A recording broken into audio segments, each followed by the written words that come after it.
Thank you sir. आप अपने बारे में कुछ बताइए। मेरा नाम अभिनय गिरी है। मेरे पिताजी का नाम श्री रामदयाल भारती है। मैंने अपनी ग्रेजुएशन की शिक्षा 2017 में मालतीधारी कॉलेज नवतपुर पटना से किया है। तत्पश्चात मैंने अपनी परास्नातक की शिक्षा नालंदा खुला विश्वविद्यालय से इतिहास विषय से किया है। वर्तमान में मैं बीपीएससी की तैयारी कर रहा हूँ और आपके सामने सर इंटरव्यू के लिए उपस्थित हूँ। ग्रेजुएशन में आपका मैथ था, उसके बाद आपने हिस्ट्री लेके किया है? हाँ सर। और ऑप्शनल भी आपका हिस्ट्री है? Yes sir. ये चेंज क्यों हुआ मैथ से हिस्ट्री? सर तैयारी के दौरान सर इसमें मुझे ज़्यादा सहजता हो रही थी और इसी के विषय के साथ मैं परास्नातक कर रहा था, तो इसीलिए मैंने इसी विषय के साथ ऑप्शनल लिया है। अभिनय, एक बात बताइए कि मैथ के लिए ना एक स्पेसिफिक काइंड ऑफ माइंडसेट चाहिए होता है ना? जो आपका जो एप्टीट्यूड है वो मैथ टाइप होना चाहिए। हाँ हिस्ट्री के लिए भी वही सेम है कि कुछ बच्चों में ना हिस्ट्री का जो एप्टीट्यूड है वो रहता है, वो लोग मैथ के लिए सूटेबल नहीं होते हैं। क्या अंतर है दोनों के एप्टीट्यूड में, माइंडसेट में क्या डिफरेंस है दोनों स्टूडेंट्स के, जो एक मैथ के स्टूडेंट है और जो हिस्ट्री के स्टूडेंट हैं? सर मैथ के विषय में हमको हर चीज़ को सत्यापित करना होता है, उसी विषय से उसका आगे आधार तैयार होता है। जैसे कोई भी फॉर्मूला लेते हैं, पहले उसको प्रूफ किया जाता है, उसके आधार पर उसको आधारित किया जाता है। इतिहास विषय में भी यही देखी जाती है, उसको या तो किसी भी साक्ष्य के आधार पर या उसका पुरातात्विक साक्ष्य हो या उसका साहित्यिक साक्ष्य हो, उस साक्ष्य पर हम उसको सत्यापित करते हैं। तो यहाँ पर तो सर उसकी समानता देखी गई, लेकिन मैथ जो है वो पूरी तरह से सटीकता देता है। लेकिन इतिहास विषय में हो सकता है कि अलग अलग अगर आइडियोलॉजी आ जाए या कोई नए साक्ष्य मिलते हैं तो पुराने साक्ष्य को कहीं ना कहीं थोड़ा बहुत उसकी महत्ता कम हो जाती है सर। यही अंतर मुख्यतः देखा जाता है। मैथ में जैसे आपने बोला कि मैथ आपको ट्रूथ के बारे में बताएगा या करेक्ट और इनकरेक्ट है इसके बारे में बताएगा? सर वो दोनों चीज़ को बताता है। कैसे?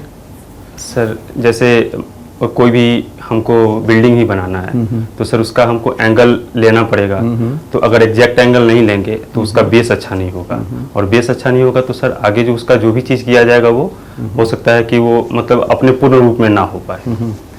और उसके लिए सर जो सटीकता चाहिए वो सटीकता लेना ही पड़ेगा। नहीं, मेरा क्वेश्चन ये है कि ट्रूथ और करेक्ट दोनों में अंतर क्या है, और मैथ ये दोनों में से किस चीज़ के बारे में आपको ज़्यादा नॉलेज देता है? ये ट्रूथ के बारे में नॉलेज मैथ से हमें मिलता है, या करेक्ट है या इनकरेक्ट है इसके बारे में नॉलेज मिलता है मैथ से? सॉरी सर, इसके बारे में नहीं बता पाएंगे। अच्छा, मैथ के साथ फिलॉसफी का कोई कनेक्शन है? सॉरी सर, नहीं जानकारी। अच्छा, कुछ नहीं है। ज़ीरो को आप कैसे एक्सप्लेन करेंगे? ये क्या कोई फिलोसॉफिकल टर्म है या किस टाइप से आप ज़ीरो को एक्सप्लेन करेंगे? Sir zero, what is zero अगर कोई आपसे पूछे तो? सर जीरो को सर हमें अगर गणित की भाषा में बोले तो सर ये एक पूर्णांक है, और इसका सॉरी सर मैं अनुमान कर सकते हैं सर आपके नोट? सर जीरो का जो डायमेंशन है वो सर काफ़ी बृहद हो जाता है। ये मतलब अपने आप में ये सर एक न पूर्ण संख्या है, यानी इसको अभाज्य बोल सकते हैं। मुख्यतः यह पूर्णांक के रूप में यूज होता है, जो किसी नंबर के बाद लगता है तो उसका वैल्यू बढ़ाता है अगर वो दशमलव के फॉर्म में ना हो तो, और अगर पहले लगता है तो उसका कोई वैल्यू नहीं हो जाता है। ठीक है। हिस्ट्री, पर्टिकुलरली मॉडर्न हिस्ट्री में जो आपने पढ़ा है उसमें मैथ का application, I am not saying कि मैथ का एप्लीकेशन मतलब मैं ये नहीं कह रहा हूँ कि वो सब जो मैथ में जो हम करते हैं जैसे कैलकुलस वगैरह उसका एप्लीकेशन नहीं कह रहा हूँ। मैं कह रहा हूँ मैथ का जो अंडरस्टैंडिंग है उसका एप्लीकेशन हिस्ट्री में, मॉडर्न हिस्ट्री में कहाँ कहाँ देखने को मिलता है आपको? सर कोई भी घटना को हमको दिखाना होता है तो हम उस वर्ष से ही उसको दिखाते हैं, या उसके साथ साथ सर वो सिचुएशन मैटर करता है कि मुझे कोई वो ले लीजिए, हिस्ट्री का इवेंट ले लीजिए मॉडर्न हिस्ट्री का, उसके हिसाब से बताइए। सर जैसे असहयोग आंदोलन हुआ सर, तो असहयोग आंदोलन जो शुरुआत हुआ तो उसका एक मैथ के टर्म में बोले तो सर उसका एक ईरा रहा, जो वर्ष रहा। जैसे 1920 में उसकी शुरुआत की गई, या उसको समाप्त भी किया गया सर 5 फरवरी 1922 को, तो उसका भी एक सर वर्ष रहा। तो कहीं ना कहीं मैथ से सर उसका एक रिलेशन एस्टेब्लिश हो ही जाता है। और आगे? और सर कोई जैसे सविनय अवज्ञा आंदोलन के बारे में भी बोल सकते हैं, या कोई भी वायसराय का जो सर हमको काल दिखाना होता है, कार्यकाल, तो हम उसके टाइम पीरियड को सर मैथ के द्वारा ही दिखाते हैं। या उसके अलावा हम कह सकते हैं जो हमारा आज़ादी हुआ या जो भी हमारा शासनकाल रहा और उस शासनकाल में कैसे हमारा संविधान का जो विकास होता है, इन सब चीज़ों को हम सर उनके काल के द्वारा ही दिखाते हैं, समय के द्वारा ही दिखाते हैं, जो कहीं ना कहीं गणित विषय से ही सर जुड़ा हुआ है। अभिनय इतिहास है आपका, तो ये बताइए कि जिस समय द्वितीय विश्व युद्ध चल रहा था, तो पूरे विश्व 2 ध्रुवों में बट गए थे। दोनों ध्रुवों का नाम बताइए और कौन कौन से प्रमुख देश जो है सो दोनों ध्रुवों का पार्ट थे। एक गुट का तो सर नाम मित्र राष्ट्र था और दूसरे गुट का नाम सर ध्रुवी राष्ट्र था। सर मित्र राष्ट्र में मुख्यतः सर ब्रिटेन, फ्रांस, अमेरिका जैसे देश थे और सर ध्रुवी राष्ट्र में सर इटली, जर्मनी और जापान जैसे देश थे। अच्छा अच्छा, ये उस समय जो सोवियत संघ जो था, वो किस ध्रुव में था? सर सोवियत संघ सर मित्र राष्ट्र में थे। मित्र राष्ट्र में था, यानी कि सोवियत संघ जो था वो अमेरिका और ब्रिटेन और फ्रांस इन लोग के साथ लड़ा था द्वितीय विश्व युद्ध। हाँ सर, करेक्ट है सर? आई थिंक सर मैं इसे एक बार देखूंगा, लेकिन जहाँ तक सर मुझे लग रहा है ये मित्र राष्ट्र में ही थे सर। मित्र राष्ट्र में थे, चलिए मान लेते हैं मित्र राष्ट्र में थे। फिर द्वितीय विश्व युद्ध जब समाप्त हुआ तो फिर ये फिर दोनों अलग अलग क्यों हो गए, जिसके कारण जो है शीत युद्ध शुरू हो गया? सर जब इन्होंने मिलकर साथ लड़ा था ना लड़ाई, हाँ सर, और जीत भी गए, फिर क्यों अलग हो गए? सर उसके तत्पश्चात सर सभी देश अपने अपने हेजिमनी को सर स्थापित करना चाहते थे, जैसा कि सर प्रथम विश्व युद्ध के बाद भी देखा गया था, जो द्वितीय विश्व युद्ध का कारण भी बना।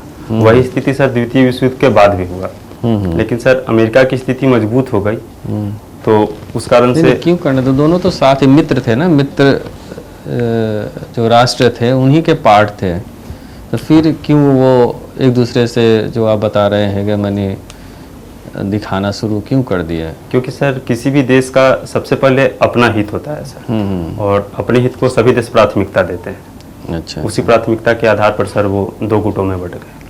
और सर उसके साथ साथ एक उनके विचारधारा का भी एक था कि वो साम्यवादी विचारधारा को प्राथमिकता देते थे और ये उदारवादी विचारधारा को सर प्राथमिकता देते थे, जो कहीं ना कहीं दोनों के बीच में एक गुट बनने का कारण रहा। अच्छा अच्छा, शीत युद्ध तो हम समझते हैं, तनाव शैथिल्य क्या होता है? नाम सुना है? नहीं सर। डेटांट? नहीं सर। तो शीत युद्ध क्या है? सर शीत युद्ध मुख्यतः सर 2 गुटों के बीच एक वर्चस्व की लड़ाई है, जिसमें सर मुख्यतः दोनों मतलब प्रत्यक्ष रूप से एक दूसरे के सामने ना आकर अप्रत्यक्ष रूप से सर इसमें भागीदार होते हैं। जैसा कि सर द्वितीय विश्व युद्ध के पश्चात एक गुट अमेरिका का बना और एक सर यूएसएसआर के नेतृत्व में एक दूसरा गुट बना। रूस का विघटन कब हुआ था? सर 1989 में। 1989 में कितने भागों में बटा था? सर 15 भागों में। 15 भागों में बटा। अच्छा, ये बताइए, विक्रम संवत हम लोग मनाते हैं ना? विक्रम संवत चलता है, तो ये किनके द्वारा स्टार्ट किया गया था? सर विक्रम संवत सर कुषाण वंश के द्वारा चालू किया गया था। कुषाण वंश के कौन से राजा थे? सॉरी सर, राजा का नाम याद नहीं। अच्छा, अभी 2022 है, विक्रम संवत में वो कितना होगा? सॉरी सर, याद नहीं। वैसे सर आपकी अनुमति हो तो सर मैं इसे बताइए। 78 AD 2। सॉरी सर, याद नहीं। अच्छा, अब पटना का इतिहास बताइए, आप तो पटना से बिलोंग करते हैं। सर पटना का इतिहास सर प्राचीन काल से ही सर रहा है, जिसमें भारत में सर जो राजनीतिक जो वंश की स्थापना होती है सर, वो यहीं से देखने के लिए मिलता है हमको, जो हर्यक वंश से चालू होकर आगे सर गुप्त वंश तक एक मतलब इसका स्वर्ण काल के तौर पे देख सकते हैं कि पटना का रहा, क्योंकि यही इसकी राजधानी रही थी। उसके गुप्त वंश में था पटना राजधानी? जहाँ तक सर मुझे याद है, गुप्त वंश के समय सर पाटलिपुत्रा राजधानी रही थी गुप्त वंश में। हाँ सर। ओके, तो फिर ये प्रयागराज में क्यों हमारे जो समुद्रगुप्त के पिलर्स वगैरह सारा चीज़ तो हमें यूपी में ही मिलता है, प्रयागराज में? प्रयागराज प्रशस्ति पढ़ा है आपने? हाँ सर। कहाँ पे है वो? सर ये इलाहाबाद में। इलाहाबाद में। अच्छा अच्छा। तो आज का अखबार पढ़ा है आपने? हाँ सर। प्रमुख खबर आप बता सकते हैं आज की क्या है? हेडलाइंस बताइए कुछ। सर देश विदेश में देखें तो सर श्रीलंका में सर राजनीतिक संकट और अपने चरम स्तर पे जा चुका है। उसके अलावा सर हमारे माननीय गृह मंत्री जी का ये बांग्लादेश बॉर्डर पे सर एक दौरा भी रहा है। और सर उसके अलावा अभी कौन इस्तीफा दिए हैं? श्रीलंका के प्राइम मिनिस्टर दिए हैं या प्रेसिडेंट दिए हैं? सर प्रधानमंत्री। कौन है? सर माननीय महिंद्रा राजपक्षे। अच्छा, महिंद्रा राजपक्षे। क्यों आर्थिक संकट आ गया वहाँ पे जो ये, या राजनीतिक संकट जो भी है, उसके कारण क्या है? सर इसके पीछे मुख्यतः 3 या 4 कारण देखने को हमें मिलता है। एक तो सर उनके यहाँ जो मांग प्रेरित और लागत प्रेरित दोनों मुद्रास्फीति देखने के लिए मिला। और सर उनकी अर्थव्यवस्था पर्यटन पर आधारित थी जो कोविड से कहीं ना कहीं प्रभावित हुई। अच्छा। और एक सर उनका जो तात्कालिक निर्णय रहा रासायनिक उर्वरक के पाबंदी पर, तो उसके पश्चात जितना उत्पादन होना चाहिए था वो नहीं हो पाया, जिससे सर मांग प्रेरित मुद्रास्फीति हुई। ठीक। हाँ सर। आपने पहले मैथ्स की पढ़ाई की, हाँ सर। फिर हिस्ट्री की पढ़ाई की, जी सर। और अब आप सिविल सर्वेंट बनना चाहते हैं। हाँ सर। क्या बेनिफिट मिलेगा आपको इन सब्जेक्ट्स का? सर इतिहास से तो सर सबसे अच्छा जो भी पीछे की गलतियां हुई हैं सर, उस या जो भी शासक की नीतियां रही है जो जन कल्याण के लिए हुई हो या सर विकास के लिए हुई हो, उसका सर हम इम्प्लीमेंट कर सकते हैं। ठीक है, 1-2 एग्जाम्पल दे दीजिए मुझे, गलतियों का भी और पॉजिटिव का भी। सर पॉजिटिव का सर जैसे अशोक के धम्मा नीति से ही सर एक सीख लिया गया कि जो हमारा लोकतंत्र है वहाँ पे सबको साथ लेने की जो बात होती है या जन कल्याण की जो भावना होती है, वो सर वर्तमान में कहीं ना कहीं हमारे अशोक के धम्मा नीति से ही देखने के लिए मिलता है। या सर हम कह सकते हैं कि हमारे यहाँ जो एक अभी वर्तमान में जो लोकतंत्र का एक विकास है, वो कहीं ना कहीं सर आधुनिक भारत में जो एक कार्यकाल रहा उपनिवेशवाद के दौरान, उसमें राष्ट्रीय आंदोलन के दौरान जो नेता थे जो हमारे, उनसे सीख लेकर एक सर लिया गया जो आज दुनिया के एक बेहतरीन लोकतंत्र के रूप में हम लोग स्थापित हो चुके हैं। और भी कुछ? और सर जैसे कह सकते हैं कि यहाँ पे अगर मध्यकालीन भारत में भी देखें सर, तो कहीं ना कहीं सर एक क्षेत्रीय प्रतिद्वंदिता थी जो हमारा, वो हमारे यहाँ विदेशी आक्रमण का एक बहुत बड़ा सीख रहा। और इससे सीख लेकर सर आज हम अपने भारत को राज्यों का एक संघ बना पाए हैं। और आज एक बेहतरीन विदेश नीति जो हमारी है वो कहीं ना कहीं इतिहास से ही सीख लेकर स्थापित हुई है, जो आज विश्व पटल पर एक नए आयाम को सर देख रहा है। अच्छा, और क्या चीज़ है जो हमें नहीं दोहराना चाहिए? सर नहीं दोहराने का हो गया कि जो भी शासक थे वो कहीं ना कहीं, क्योंकि सर मध्यकालीन भारत और प्राचीन भारत में मुख्यतः सर राज्य विस्तार की नीति प्राथमिक होती थी। और राज्य विस्तार की नीति में वो मतलब जन कल्याण की नीतियां हो या किसी दूसरे पंथ या संप्रदाय के जो लोग रहें, उनको उन्होंने प्राथमिकता नहीं दिया। 1-2 एग्जाम्पल इसका भी बता दीजिए मुझे। जैसे सर जो शशांक थे, शशांक हुए वो बौद्ध वृक्ष का जो सर वो विनाश कर दिए। या सर शुंग वंश के जो संस्थापक हुए पुष्यमित्र शुंग, उन्होंने कहीं ना कहीं जो अशोक की नीतियाँ थी उनको हटाकर ब्राह्मण धर्म को सर प्राथमिकता देना चालू कर दिया था, जो कहीं ना कहीं अब फिर से हिंद यूनान शासक के अटैक का एक कारण भी रहा हमारे देश में।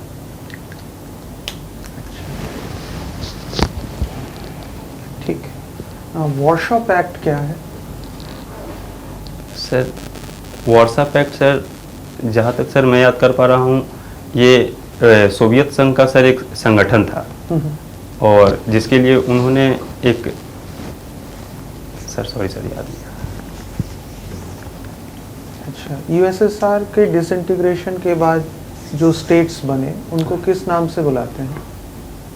सर एक टर्म उनके लिए यूज किया जाता है। सर याद नहीं।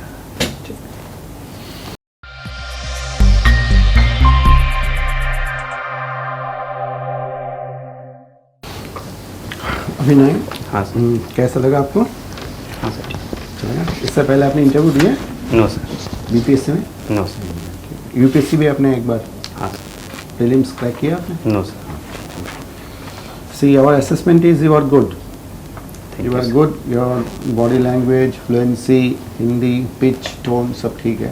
Thank you sir. Application भी ठीक है. आपके you can apply your mind, है ना? That is also good. You can think in your own way. That is good. कोई खास ऐसा कुछ एरिया नहीं है जहाँ पे आपको बहुत काम करने की ज़रूरत है, but of course current affairs Bihar particularly would be very important. दो पार्ट, एक तो फैक्चुअल इंफॉर्मेशन जो आप जितना हो सके कलेक्ट कर लीजिएगा, हाँ सर.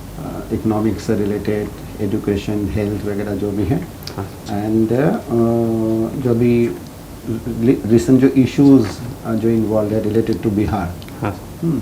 एंड नेशनल लेवल पे, तो current affairs Bihar end of course your history, हाँ सर. Keep studying. ठीक है. Thank you sir. ठीक है, हिस्ट्री में थोड़ा सा आप वर्ल्ड हिस्ट्री जो है थोड़ा सा और ब्रशअप कर लीजिए, जो पॉइंट्स वगैरह होते हैं. बाकी कोई विशेष प्रॉब्लम नहीं है, लेकिन जैसे विक्रम संवत वगैरह हुआ ये तो वो आपको सर आ रहा था सर दिमाग में, लेकिन वो 78 एडी से सर हो जाता है ना वो. उशाक संवत. सर 78 एडी, और वही सर वही कंफ्यूज हो गई, इसी कारण से उसको सर मैंने 78 जीरो और याद किया था मैंने, लेकिन फिर सोचा गलत हो जाएगा इस कारण से. नहीं नहीं ठीक है, अच्छा इनिशिएटिव कि आपने नहीं लिया. बोला, गलत नहीं बताना चाहिए यार. ठीक है. और और बाकी सर ठीक वर्ल्ड है. हिस्ट्री थोड़ा सा मैं भी अब से फिर से रिकवर करेंगे जैसे उसको. डेटांट भी आपको जानना चाहिए था वर्ल्ड क्या हिस्ट्री सर? के, तनाव शैथिल्य जो होता है सर उस डेटांट. टर्म को मैं पकड़ नहीं पाया. कोल्ड वार के बाद जो है, रूस के विघटन के बाद एक सिचुएशन क्रिएट हुआ था. पढ़िएगा, जाकर देखेगा, मिल जाएगा. तनाव शैथिल्य. अच्छा सर, हिंदी एक दो में- चीज़ और पूछना था सर.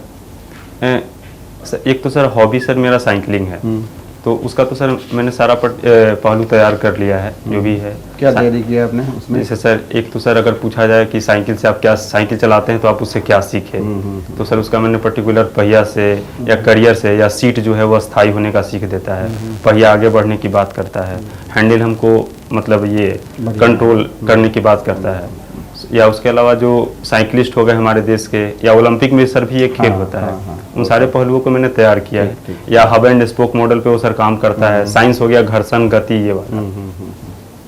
तो ये सर इससे तो और ज्यादा हब कुछ स्पोक मॉडल जो है वो उसका एप्लीकेशन भी आपको हो सकता है सर. उससे कनेक्ट करके. हाँ, वो ओमेगा फूड पार्क में सर यूज होता है उसका, या अभी सर जो डिजिटल यूनिवर्सिटी बजट में आया इस है, बार आया है. हाँ, तो इसको सर हम ऐड कर सकते हैं अगर Very वहाँ पे good, पूछा हाँ, जाएगा. बहुत बढ़िया. हाँ बिल्कुल, बहुत बढ़िया. हाँ, नेक्स्ट ऐसे ही तो टाइम है. हम लोग टच करेंगे. टच करेंगे. हब एंड स्पोक मॉडल तो उसका तो यूज़ तो बहुत जगह पे हो रहा है, इस बार बजट में भी है, यूनिवर्सिटीज़ जो हैं, हाँ, तो आप ठीक है बढ़िया, क्योंकि आप वहाँ से फिर वो एजुकेशन सेक्टर में जाएंगे, हो सकता है बजट पे घुस जाए वो, हाँ, तो वो एरिया भी आप थोड़ा सा कवर कर लेना बजट, पर्टिकुलरली एजुकेशन का जो है हाँ सर. ना, क्या क्या इस बार वो हैं, और बहुत सारे इस बार बजट में प्रोविजंस हैं नए वाले स्मॉल सर. चिल्ड्रन के लिए, है ना, हम्म.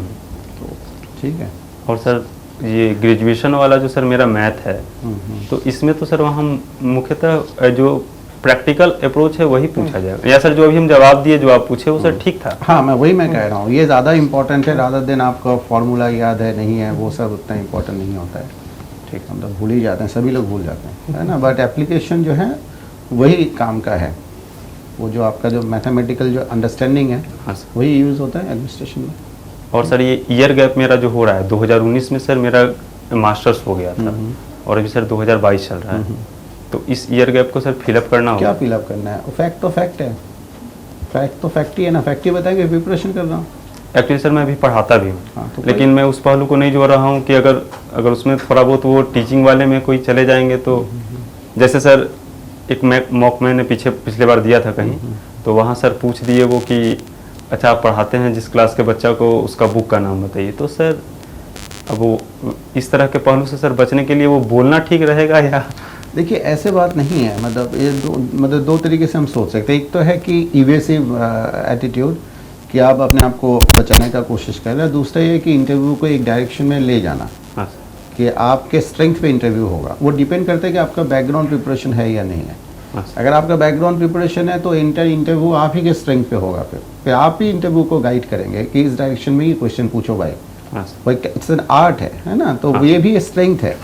लेकिन अगर आप ये बोलेंगे कि नहीं देना है, तो ये एक हो सकता है आपके लिए लॉस भी हो, कि जो क्वेश्चन आप अगर आप थोड़ा बहुत तैयारी कर लेंगे, जैसे साइकिलिंग के बारे में आपने थोड़ा बहुत कर लिया है, तो नाउ आपका एटीट्यूड क्या होगा कि भाई पूछो क्या पूछना है, क्या पूछेंगे, यही सब पूछेंगे. हाँ सर. तो क्या होगा कि एक तो उनका टाइम आपने कंज्यूम कर लिया, और ज़्यादातर क्वेश्चंस का आंसर भी आपने दिया, हो सकता है उसमें एक ब्रिलियंट आंसर भी आपने दे दिया, ये भी एक है। अगर आपने डैफ को एकदम खाली छोड़ दिया तो वो तो पूछेंगे ही, उनका तो 20 मिनट 25 मिनट टाइम पास करना है, हाँ सर। तो इधर उधर के बातें पूछेंगे जिसके बारे में आपको कुछ पता ही नहीं है, उनको पता है सिर्फ। ये भी तो चीज़ है ना। हाँ सर। अगर डैफ में अगर सब्सटेंस है और आपका प्रिपरेशन है तो मुझे नहीं लगता कि इट्स अ लायबिलिटी। लायबिलिटी तब है जब आपने लिखा है और प्रिपरेशन कुछ नहीं है आपका, तब तो आप उनके सामने आपने बोल भी दिया कि भाई पूछो और मुझे आता नहीं है। Are you getting my point? हाँ सर। तो that is not an issue कि आप किस में कंफर्टेबल है, बट अगर आप वो नहीं भी देंगे तब भी ठीक है। उसको क्योंकि सर आप- मैंने ऐसे हाँ, तैयार किया है,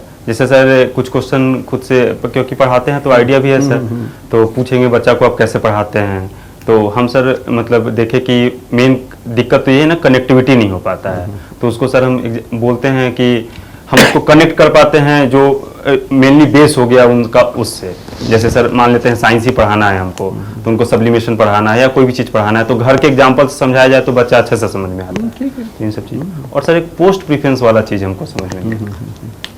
पोस्ट तो मैंने डाल दिया है, लेकिन उस पोस्ट का जो वो वर्क है या ये सब चीज़ है वो वहाँ पूछा जाता है। देखिए नॉर्मली क्या है कि आप एक मान लीजिए प्राइवेट कंपनी में आप इंटरव्यू देने जा रहे हैं हाँ सर। और आपको पता ही नहीं है कि उस कंपनी का काम क्या है या क्या काम आपको करना पड़ेगा, तो क्या होगा आप समझ गए ना। ऐसा कोई इंसान है जो प्राइवेट कंपनी में इंटरव्यू देने जा रहा है, उसको पता नहीं कि उस कंपनी में क्या काम होने वाला है ना।